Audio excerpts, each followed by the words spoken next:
ক্ষমতায় বসেই মার্কিন সহায়তা সংস্থা ইউএসএআইডির বিশ্বব্যাপী কার্যক্রম স্থগিত করেন প্রেসিডেন্ট ডোনাল্ড ট্রাম্প। সংস্থাটি যে বিভিন্ন প্রকল্পে অহেতুক অর্থ খরচ করত তা আঙুল দিয়ে দেখিয়ে দিতে ভারত বাংলাদেশের রাজনীতি প্রসঙ্গকে জড়িয়ে একের পর এক মন্তব্য করছেন ট্রাম্প। স্থানীয় সময় শনিবার মেরিল্যান্ডের একটি মিলনায়তনে দলীয় অনুষ্ঠানে দ্বিতীয়বারের মতো কথা বলেন বাংলাদেশ প্রসঙ্গ নিয়ে। বলেন, রাজনৈতিক পরিকাঠামো শক্তিশালী করতে ইউএসএআইডি বাংলাদেশে যে $2.90 কোটি দিয়েছে, এ জন্য যেন তারা কট্টর বাম কমিউনিস্টদের ভোট দিতে পারে। $29 million goes to strengthen the political landscape and help them out so that they can vote for a radical left communist in Bangladesh.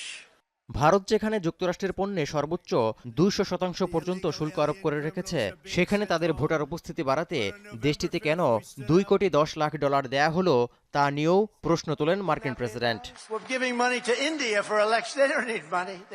They take advantage of us pretty good.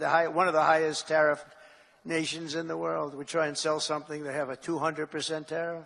এর আগে শুক্রবার যুক্তরাষ্ট্রের অঙ্গরাজ্যগুলোর গভর্নরদের কর্ম অধিবেশনে দেয়া ভাষণে ভারত ও বাংলাদেশে অর্থায়নের প্রসঙ্গ তোলেন ট্রাম্প। ওই দিন দাবি করেন, ভারতের জাতীয় নির্বাচনে ভোটার উপস্থিতি বাড়াতে $2.10 কোটি দিয়েছে ইউএসএআইডি। এছাড়া বাংলাদেশে $2.90 কোটি দেওয়ার ব্যাপারে তখন বলেছিলেন, রাজনৈতিক পরিকাঠামো শক্তিশালী করতে এমন একটি প্রতিষ্ঠানকে এই অর্থ দেয়া হয়েছে যা খুব বেশি পরিচিত না। এমনকি ওই সংগঠনটি 2 জন কর্মী দিয়ে চলে বলেও মন্তব্য করেন ট্রাম্প।